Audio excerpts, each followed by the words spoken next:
Hello friends and welcome to my new video. Today in this video, instead of discussing my favorite films, I'll be discussing one of my favorite filmmakers and five of his films which are huge favorites of mine. The filmmaker I want to talk about is none other than Vijay Anand, and I will be talking about Vijay Anand and five of his films which are my favorites. Vijay Anand was born in 1934, 22nd January 1934, and he was the youngest of the three Anand brothers, all connected with films: Chetan Anand, Dev Anand, and Vijay Anand, or Goldie as he was affectionately called. Now, the other two Anand brothers being in films sort of meant that Vijay Anand would also be interested in films. That was quite natural. And he has, in quite a few of his interviews, cited the huge influence of his elder brother Chetan Anand on him as a filmmaker. Because as a young boy, he would keenly observe Chetan Saab working late at night on his screenplays, on his stories and dialogues. And Vijay Anand would be observing him and getting the feel of things from him. So it was at a pretty young age. He would have been around 23 or 24 when his first film came out, which was Naud Gyara, under the family banner Navketan. And Naud Gyara was this breezy road movie which had great songs and a wonderful story. And it brought him a lot of accolades, and he was recognized as a talented filmmaker, and it encouraged him to make his next movie, which was Kala Bazaar in 1960, I think. Kala Bazaar came out, and that sort of firmly established him as a very good filmmaker. And from there on, there was no stopping Vijay Anand. To me, Vijay Anand stands not just for a great filmmaker, but a great craftsman, because filmmaking as a totality was something which Vijay Anand was into. So whether it is the story, the screenplay, the dialogues, the scenario, the settings, the art direction, the editing, the choreography, the dance movements, everything was Vijay Anand's personal interest. And when he made a film, he made it in that totality and not just as a director. I think the term filmmaker would be more appropriate for Vijay Anand than just calling him a director. And, in the truest sense of the word, filmmaker. Because that's what he was. He was a supreme craftsman, and, in every aspect of filmmaking, his interest, his passion, his stamp could be seen.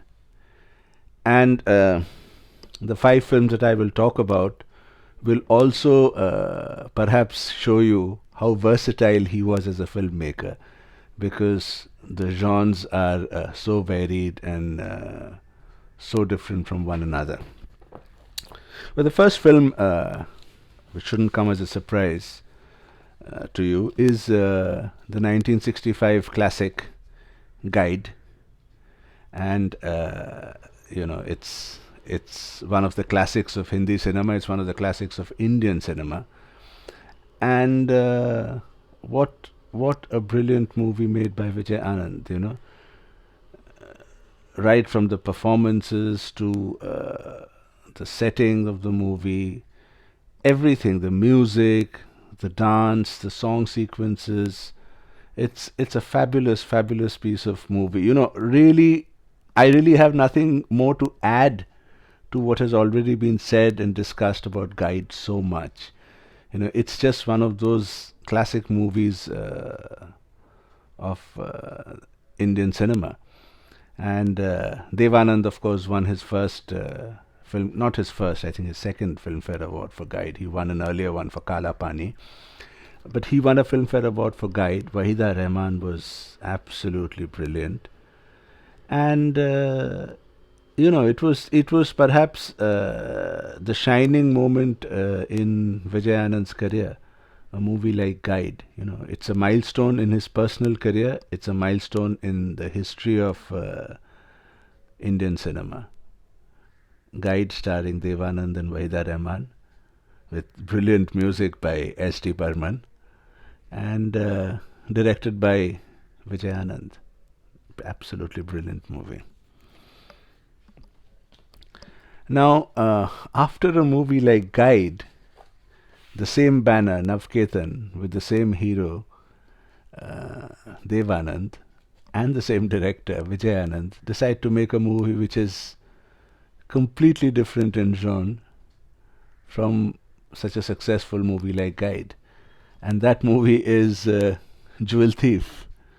It's it's one of the classic caper movies. It's one of the classic whodunits, thrillers. It's just it's just a landmark movie in that genre, Jewel Thief. And you know, for any one of you rare people who haven't seen Jewel Thief, it's a must watch. It's about this man who keeps getting mistaken for being someone else, and later he finds out that the other person who he's mistaken for is actually quite a well-known and infamous jewel thief. And how he goes about solving that mystery is what this movie is all about. And it's such a fantastic movie. It is, I think, for me, it is my personal favorite movie of Vijay Anand, Jewel Thief. Right from the music to the song sequences to some of the editing in the movie to some of the short transformations. I mean, Vijay Anand is an absolutely he's at his peak to me, according to me, in Jewel Thief. It's a fabulous whodunit. It's a fabulous thriller. And if I had to see only one Vijay Anand movie in my entire lifetime, this is the one I would want to see, Jewel Thief. Devanand, Vaijayanti Mala, Tanuja, Ashok Kumar, and it has Vijay Anand's stamp all over the movie. An absolute classic, Jewel Thief by Vijay Anand.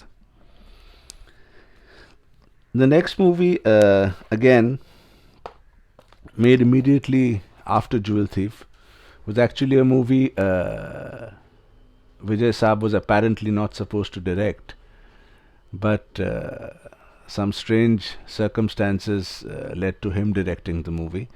And the movie is Nasir Hussein's classic Teesri Manzil, starring Shami Kapoor, Asha Parekh, Prem Nath, and Helen.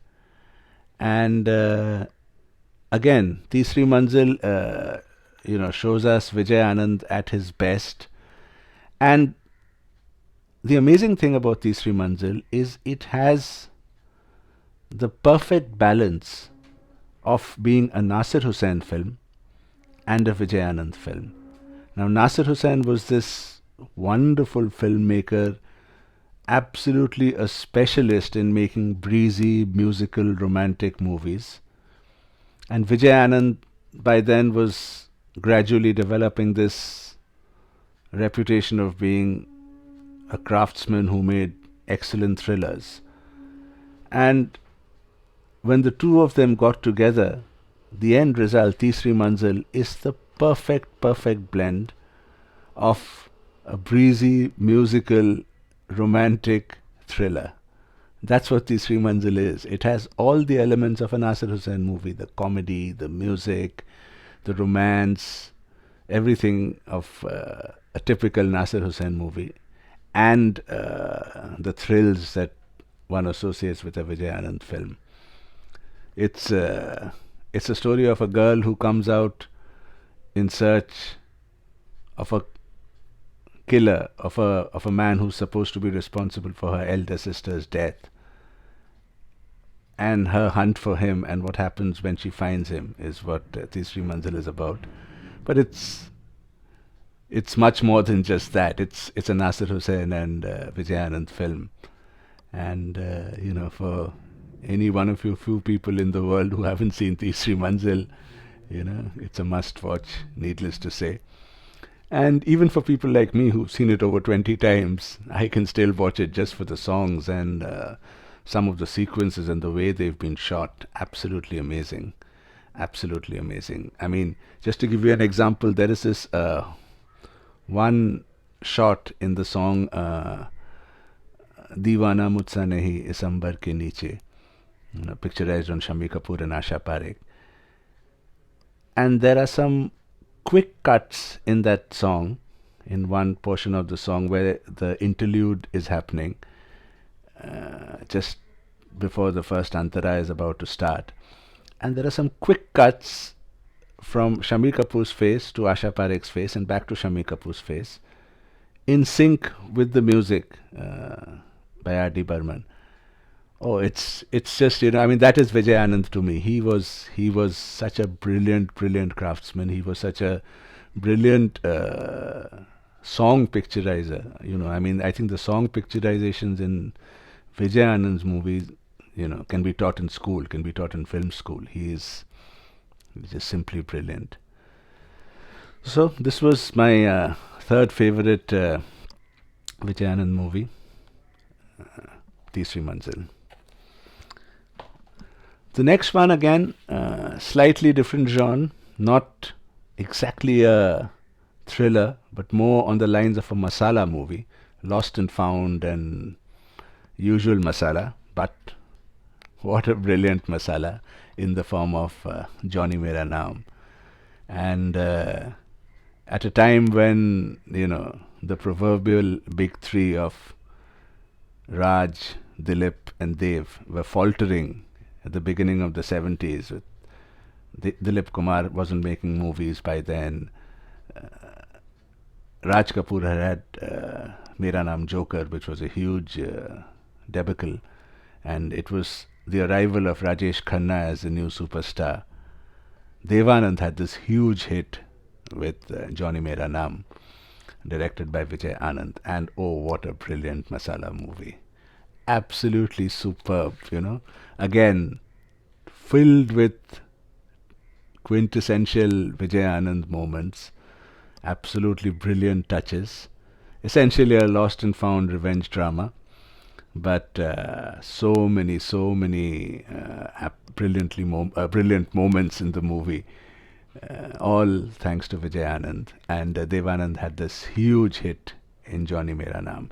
Again, very good music, excellent song picturization, and those Goldie touches. I remember this one scene where Hema Malini is assigned to collect diamonds from Devanand, whom she's meeting for the first time. And Devanand has hidden those diamonds in a tennis racket. And he unhinges the screw of the handle of the racket and the diamonds come out. And Vijay Anand shoots it from, the diamonds are shown and reflecting on the sunglasses, the dark black sunglasses Hema Malini is wearing. And it's from there that we see the diamonds. And it's just such a classic Vijay Anand shot. Only he could think of shots like that. And Johnny Mera Naam is so wonderfully entertaining, Over 50 years later, you still see the movie and you won't get bored. It's such a brilliant film. Johnny Mera Naam, starring Devanand, Hema Malini, directed by Vijay Anand. The last film to complete my top 5 of Vijay Anand is a 1972 movie called Tere Mere Sapne, and starring Devanand, Mumtaz and Hema Malini in a small but important role. And again, in terms of genre, it's such a different movie. It's a human drama and such a beautiful film. And it was based on A.J. Cronin's novel, The Citadel. But I think it was quite well Indianized, and it was quite well adapted for Indian screen. And it's such a beautiful movie. It's one of those rare movies that we see Devanand shed all his mannerisms, his usual and typical mannerisms that we associate him with.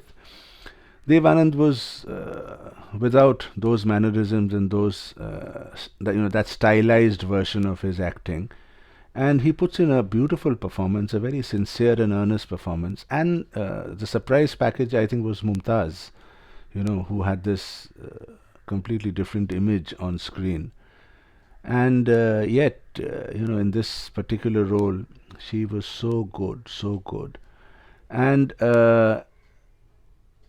Tere Mere Sapne, I think, unfortunately didn't do very well at the box office. But I think as a movie, it's one of Vijay Anand's best movies. He acted in the movie as well. In Tere Mere Sapne, he also did a small role of a bitter doctor. And I think he excelled in that performance as well, Vijay Anand. But as a movie, Tere Mere Sapne is one of his best movies. Unfortunate that it didn't do very well at the box office. But again, it had all the usual trappings we associated with a Vijay Anand movie. Great songs, great song picturizations. Some of the shots in Tere Mere Sapne just still are etched in my memory. In that song, Hey Maine Kasam Li, Hey Tune Kasam Li, the Devanand and Mumtaz song where they're on a bicycle. There are some shots in that song which are absolutely brilliant. There's this one shot which is a long shot of just a cycle being kept under a tree, and the two of them are sitting there, and it's a long shot of this sarson ka khet, and it's such a beautiful, beautiful shot that is, and only someone with the eyes of a Vijay Anand could conceive and take that shot. And the movie is full of such moments, some beautiful craftsmanship from Vijay Anand, directed with a lot of heart. It's a very, very well made movie with very good performances from Dev Anand, Mumtaz, and Hema Malini, and also Vijay Anand, as I said, in a small role. Sad that the movie didn't do well, but do see it in case some of you haven't seen Tere Mere Sapne. It's a beautiful film.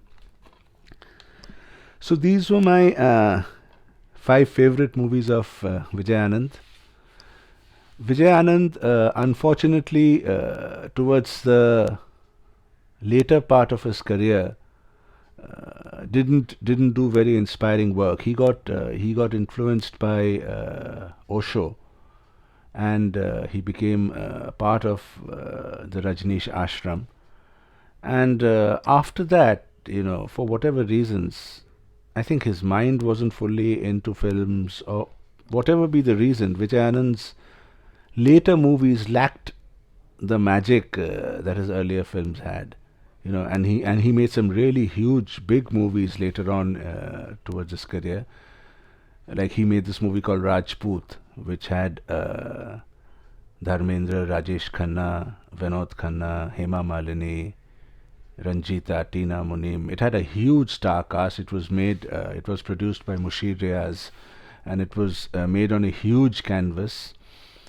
But somehow, the Vijay Anand touch was missing for most of the movie. Then again, he made this other big film, Ram Balram, which had Amitabh Bachchan and Dharmendra coming back together after Sholay, and it had Rekha and Zeenat Aman, and it had a whole host of villains from Ajit to Amjad Khan to Prem Chopra, Sujit Kumar. So it was again this huge movie with big expectations and a huge banner, a huge canvas. But Ram Balram, too, it flattered to deceive. It it really didn't do anything to enhance Vijay Anand's reputation as a filmmaker, or the banner and the star cast that the film had. And of course, having said that, I know of quite a few movie fans and fans of Vijay Anand who love these movies. Rajput and Ram Balram and these movies. And I know people who are huge fans of these movies as well. They have sort of acquired a cult following over the years. I read somewhere that Ram Balram was Danny Boyle's favorite Bollywood movie. So that came as a huge surprise. It didn't come as a surprise that Danny Boyle would choose a Vijay Anand movie, but it did come as a surprise that the Vijay Anand movie he would choose would be Ram Balram. So there you go. There are people who still love these movies as well. So, each to his own. These were my five favorite Vijay Anand movies. For those of you who are Goldie fans and possibly not aware, there's a book on Vijay Anand which has come out, and it's originally I think it came out in Marathi, and then it was translated to Hindi called Ek Tha Goldie, and it's written by Anita Padhyay. Even the original Marathi version is written by her, and it came out in Hindi called Ek Tha Goldie, and an English version of it also has come out. It's just called Goldie, the Man and His Movies. And for all you Vijay Anand fans, these books are a must read. Do try and get them. They're quite easily available. Do get them and get to know more about this wonderful, wonderful filmmaker, Vijay Anand. I hope you've enjoyed this video. I'm sure most of you would have seen all the 5 movies I spoke about today. In case you haven't, nothing to worry about. These movies are quite easily available across YouTube or the OTT channels. And do take some time out to watch these movies. You won't be disappointed. They're brilliant movies. So then, that's all for this week. Until the next time, bye for now.